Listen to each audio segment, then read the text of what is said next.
O batuque de vocês só existe aí, no Rio Grande do Sul, dizem e pensam alguns. E se você pensa e diz a mesma coisa, com certeza você nunca ouviu falar em João de Bará Agelu Nibi, o pai Joãozinho do Exubi.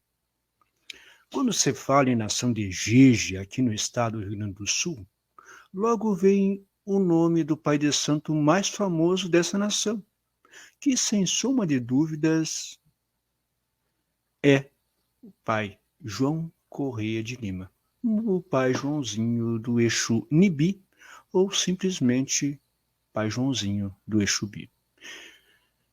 Ele foi e é, sem sombra de dúvidas, um dos maiores, se não o maior representante da nação de Jeje conhecido no Brasil e em outros países. Ele é o principal sacerdote responsável por difundir o batuque no interior do estado e dentro da Argentina e do Uruguai.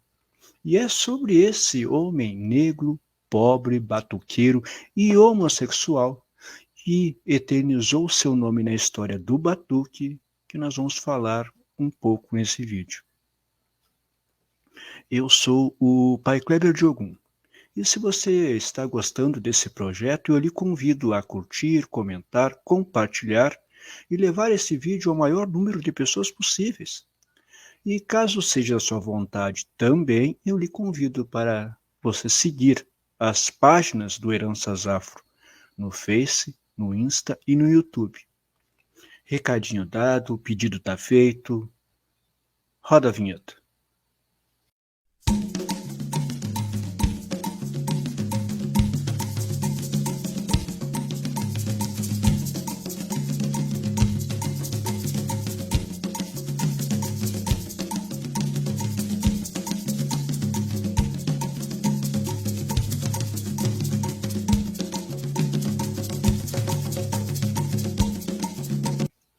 João Correia de Lima nasceu em 1903, filho de Maria Júlia Correia e de pai desconhecido. E tinha a jardinagem como profissão. Sim, ele era jardineiro. Sabe-se pelos documentos históricos coletados e catalogados pelos historiadores e pesquisadores que antes de 1930, pai Joãozinho Bexubi pertencia a outra ramificação religiosa de Jeje, que por ora ainda é desconhecida dos historiadores. Segundo o próprio Exubi, em entrevista concedida ao professor Carlos Galvão Klebs, em 18 de janeiro de 1953, na casa de mãe Geraldina, filha carnal e de santo de mãe Andressa da Oxum, ele, pai Joãozinho, teria sido, abre aspas, maltratado, fecha aspas, dentro do seu próprio ninho religioso, o que o teria levado a procurar outra ramificação para dar continuidade à sua vida religiosa. Eu vou abrir um parênteses pessoal aqui para os senhores entenderem um pouco dessa história. Ser homem negro, batuqueiro, pobre e homossexual nos dias de hoje não é nada fácil. Imaginem isso em 1930. Fecha o parênteses. Voltando para a história. Por esse motivo, dele ter sido maltratado no próprio ninho, ele acabou migrando para a mão de pai Antoninho da Oxum, nação de Oió. E nessa etapa a nossa história tem duas versões. Na primeira versão, pai Antoninho teria terminado de fazer as obrigações de pai João do Exubi e teria feito a sua rua. Na segunda versão, pai João teria saído da antiga casa de Axé sem levar nada, não lhe entregaram nada. E pai Antoninho teria refeito toda essa sua obrigação, novamente, e também teria assentado seus orixás de rua, que até então pai Joãozinho não os possuía. Pouco importando qual das versões é a correta, o fato é que após essa obrigação, pai João do Exubi começou a se denominar como sendo Jeje Nagô Vodum, ou Jeje Vodum Nagô. E é essa também a explicação e o motivo dos batuques do Pai Joãozinho se rezar primeiro para Vodum, Leba, e depois mesclar o toque entre orixás e voduns no mesmo ritual. Entre os voduns acrescentados nessa fusão de nações, podemos citar alguns que estão entre nós até hoje, e inclusive alguns são tratados e cultuados como orixás. E inclusive tem irmãos que brigam e juram de pé junto que eles são orixás, porém eles são voduns. Exemplos: Leba, né? Um vodum chamado Gã, que se transformou depois em Avagã, Timbuá, Sobu, Sapatá, Gama, entre outros voduns que o Jeje cultua. Com o falecimento de pai Antoninho, pai Joãozinho do Exubi ganhou um papel de protagonista. Foi ele o responsável por fazer o intercâmbio entre as casas abertas dos seus irmãos, órfãos de pai Antoninho, e esse movimento acabou unindo a família e fortalecendo a nação deles. Vocês lembram que no vídeo do pai Antoninho eu falei que com a sua morte houve uma disputa pelo seu axé, e o que acabou fulminando em uma guerra e saques a objetos ritualísticos dentro da sua própria casa de religião, feito por seus filhos de santo, alguns dos seus filhos de santo. Pois é, foi o pai Joãozinho do Exubi o responsável por apaziguar os ânimos e unir novamente boa parte da família. Alguns dizem e pensam que pai Joãozinho do Exubi era filho de santo de mãe Chininha. Na verdade não é bem assim, não é essa a verdade. Mãe Chininha surge na vida dele apenas após a morte de pai Antoninho, e não antes. E isso segundo documentos coletados e catalogados. Nessa própria entrevista que ele deu ao professor Klebs. Ainda segundo os documentos coletados até esse momento pelos historiadores, pai Joãozinho começou a levar o batuque para a Argentina e para o Uruguai no início dos anos de 1960, por ali. Até esse ano, o costume era o seguinte: os irmãos argentinos e uruguais que quisessem entrar para o batuque, eles vinham aqui para o estado e faziam as suas obrigações aqui. Pai Joãozinho foi um dos pioneiros a ir fazer todo o ritual lá na terra deles.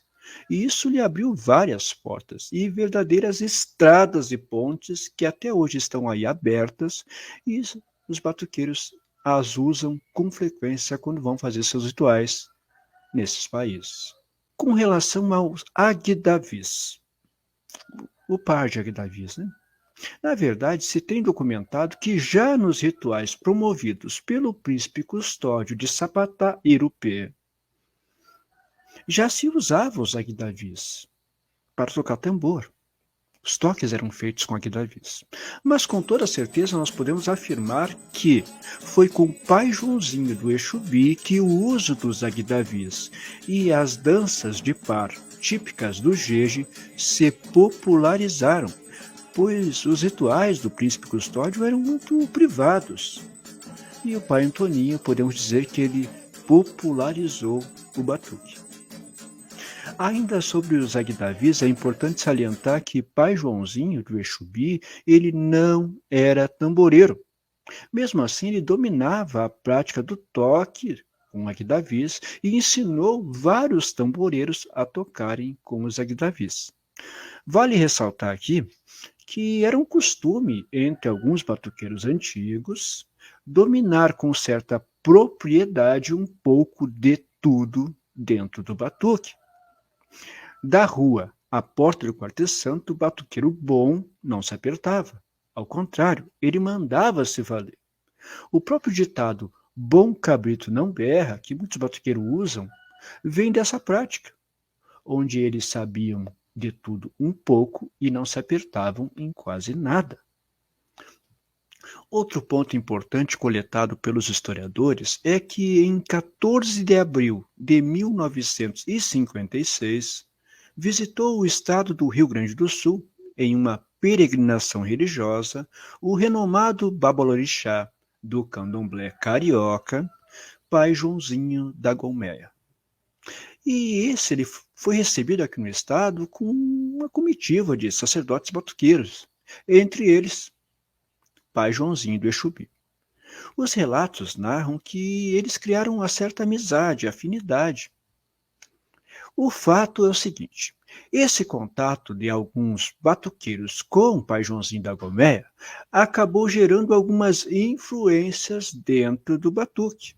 Prova disso, meus irmãos, são as feituras de Oxum Miuá, Oxum Opará e até mesmo o costume de se vestir de branco em todas as etapas ritualísticas da nossa vida.